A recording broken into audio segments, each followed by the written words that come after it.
ദൈവത്തിനു മഹത്വം. യേശുക്രിസ്തുവിന്റെ വീണ്ടും വരവും പ്രവചന പഠനവും. ഇസ്രായേൽ ചരിത്രം 219 ഭാഗത്തേക്ക് ഏവരെയും പ്രാർത്ഥനയോടെ ക്ഷണിച്ചുകൊള്ളുന്നു.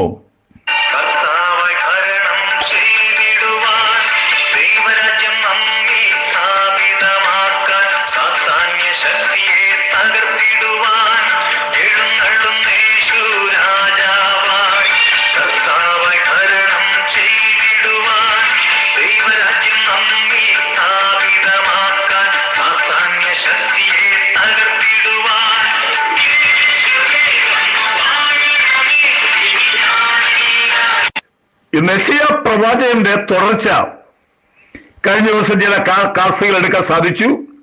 തുടർന്ന് തന്റെ അഭിഷേകം, ദൈവം തന്നെ അഭിഷേകം ചെയ്തു. അത് 11-ാം അധ്യായം 2-ാമത്തെ വാക്യം.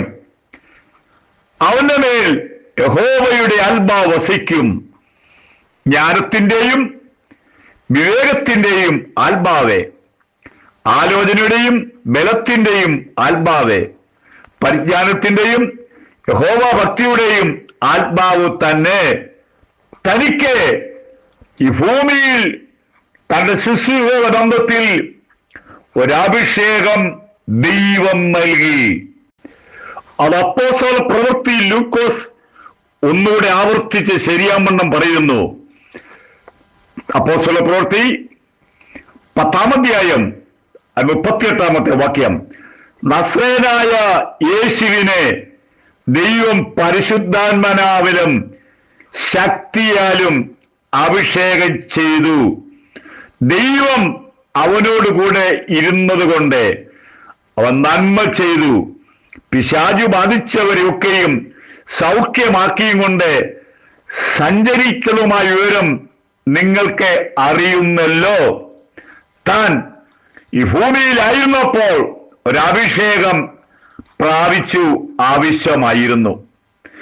ഈ ഭൂമിയിൽ നാം കർത്താവിന്റെ വേല ചെയ്യുന്നവർ അഭിഷേകം പ്രാപിച്ചവർ ആയിരിക്കണം.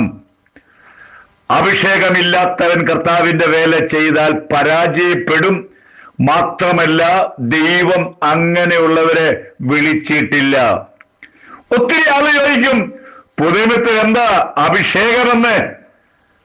Praise the Lord. ഒരു കാര്യം ഓർത്തുകൊള്ളുക, പരിശുദ്ധാത്മ സ്നാനം എന്ന് പറയും. അന്യഭാഷ അടയാളത്തോടുകൂടി ദൈവം നൽകുന്നതായ ഒരു പ്രവർത്തനമാണ്, ഒരു പ്രക്രിയയാണ് പുതിയ നിയമത്തിലെ അഭിഷേകം എന്ന് ഓർപ്പിച്ചുകൊള്ളുന്നു.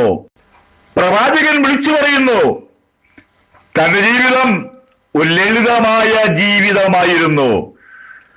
ഒരാർഭാട് ജീവിതം യേശുക്രിസ്തുവിൽ ഉണ്ടായിരുന്നില്ല എന്നാണ് പ്രവാചകൻ പറയുന്നത്. പൗലോസ് അപ്പോസ്തലൻ കൊരിന്ത്യ സഭയ്ക്ക് 2 കൊരിന്ത്യർ 8-9 വാക്യം. നമ്മുടെ കർത്താവായ യേശുക്രിസ്തു സമ്പന്നൻ ആയിരുന്നിട്ടും, പൗലോസ് അത്രേ തന്റെ സമ്പത്തിനെ പറ്റി പറയാൻ പറ്റുന്നുള്ളൂ. അടുത്ത പറയുന്നത് അവരുടെ ദാരിദ്ര്യത്താൽ എന്ന് പറഞ്ഞാൽ ലളിതമായ ജീവിതത്താൽ നിങ്ങൾ സമ്പന്നർ ആകേണ്ടതിന്, നമ്മളൊക്കെ സമ്പന്നരാകേണ്ടതിന് നിങ്ങൾ നിമിത്തം, ദൈവമക്കൾ നിമിത്തം ദരിദ്രനായി തീർന്ന കൃപ നിങ്ങൾ അറിയുന്നല്ലോ. എന്തൊരു ത്യാഗം സഹിച്ചു! ആ സമ്പന്നെന്ന് പറഞ്ഞാൽ ഇതിന്റെ ഉടമസ്ഥനാണ്. പുള്ളി ഭൂമിയിൽ സ്വന്തമായ ഒരു വീടില്ലായിരുന്നു. താൻ താമസിച്ചത് എവിടൊക്കെയാണ് നമുക്ക് മനസ്സിലാക്കാൻ സാധിക്കുന്നുണ്ട്. കാരണം എന്തേ? നമ്മളെ ആത്മീയ സമ്പന്നരാക്കുവാൻ, നിത്യതയിലെത്തിക്കുവാൻ അവൻ ലളിത ജീവിതം നയിച്ചു എന്ന് യെശയ്യാ പ്രവാചകൻ പറയുന്നു. യെശയ്യാ അടുത്തു പറയുന്നത് നമ്മുടെ കർത്താവായ യേശു സൗമ്യനായിരുന്നു. യെശയ്യാ പ്രവചനം 42-ാം അധ്യായം 1 മുതൽ നമ്മൾ പഠിക്കുമ്പോൾ, അവൻ നിലവിളിക്കയില്ല, സൗമ്യത കൊണ്ട് ഒച്ചയുണ്ടാക്കിയില്ല, ഒരു വഴക്കുണ്ടാക്കുന്നവനല്ല, തെരുവീതിയിൽ അവന് ശബ്ദം കേൾപ്പിക്കുകയില്ല. തെരുവിൽ അവന് പ്രശ്നക്കാരനാണെന്ന് അങ്ങനെയുള്ളതായ ഒന്നും ഒരു സൗമ്യനായ ഒരുവനായിരുന്നു. അടുത്തു പറയുന്നത് ചതഞ്ഞ ഓട ഒടിച്ചു കളയില്ല, പുകയുന്ന തിരി കെടുത്തുകയുമില്ല. വ്യാഖ്യാനിക്കാൻ ആഗ്രഹമുണ്ടെങ്കിലും സമയത്തിന്റെ കുറവുകൊണ്ട് ഞാൻ അങ്ങ് പറഞ്ഞു പോവുകയാണ്. 4-ാമത്തെ വാക്യം, ഭൂമിയിൽ ന്യായം പാലിക്കുന്നവരെയും അവൻ തളർന്നു പോകുകയില്ല, അധൈര്യപ്പെടുകയില്ല. അവൻ ഉപദേശത്തിനായി ദ്വീപുകൾ കാത്തിരിക്കുന്നു എന്ന് പറഞ്ഞാൽ ലോകം മുഴുവൻ അവൻ ഉപദേശത്തിന് വേണ്ടി കാത്തിരിക്കുന്നു. അവൻ ഒരു സൗമ്യനാണ്.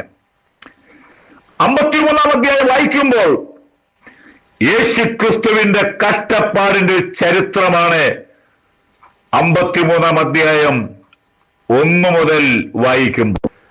യെശയ്യാവ് ആത്മാവിൽ കാണുമ്പോൾ അവൻ മനുഷ്യരാൽ നിന്ദിക്കപ്പെട്ടു. 2-ാമത്തെ ഭാഗം പറയുന്നത്, എന്നാൽ അവൻ നമുക്ക് വേണ്ടി അവൻ മുറിവേറ്റു. 3-ാമത്തെ ഭാഗം, തന്നെത്താൻ താഴ്ത്തി വായെ തുറക്കാതിരുന്നിട്ടും അവനെ പീഡിപ്പിച്ചു. 4-ാമത്തെ ഭാഗം പറയുന്നത്, അവൻ സമ്പന്നന്മാരോടുകൂടെ ആയിരുന്നു. 5-ാമത് പറയുന്നത്, എന്നാൽ അവനെ തകർത്തു കളയുവാൻ യഹോവയ്ക്ക് ഇഷ്ടം തോന്നി. എന്തിനു വേണ്ടി? നമുക്ക് വേണ്ടി. 6-ാമത്തെ ഭാവം പറയുന്നത്, എന്റെ ദാസൻ തന്റെ പരിജ്ഞാനം കൊണ്ട് പലരെയും നീതീകരിക്കും. 7-ാമത്തെ വാക്യം, അതുകൊണ്ട് ഞാൻ അവന് മഹാന്മാരുടെ ഓഹരി കൊടുക്കും. ചുരുക്കം ചില കാര്യങ്ങൾ മാത്രമേ ഞാനിവിടെ പ്രസ്താവിപ്പാൻ എനിക്ക് സമയമുള്ളൂ. നമ്മുടെ കർത്താവായ യേശുക്രിസ്തുവിന്റെ കഷ്ടാനുഭവങ്ങളെ നമ്മുടെ കണ്ണുകൊണ്ട് കാണുന്നത് പോലെ തന്നെ യെശയ്യാപ്രവാചകൻ BC 700-ൽ യേശുവിന്റെ കഷ്ടപ്പാടുകളെ കാണുവാനും തന്റെ ജീവിതത്തിൽ ഉണ്ടാകുന്ന പ്രതികൂലങ്ങളെ കാണുവാൻ യെശയ്യാപ്രവാചകനെ ദൈവം അതിനുവേണ്ടി ഉപയോഗിച്ചു.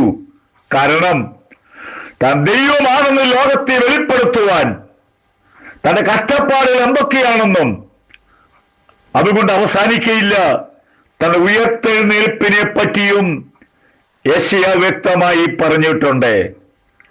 ഇത് കെട്ടുകഥയല്ല, മനുഷ്യനുണ്ടാക്കിയതായ ഒരു പ്രമാണമൊന്നുമല്ല, ആരുടെയോ മനസ്സിലൂടെ ഉണ്ടായതായ ഒരു സ്വപ്നവുമല്ല. സാക്ഷാൽ സത്യമാണെന്ന് ഓർപ്പിച്ചുകൊണ്ട് തൽക്കാലം ഇവിടെ ക്ലാസ് സമാപനം കുറിക്കുന്നു.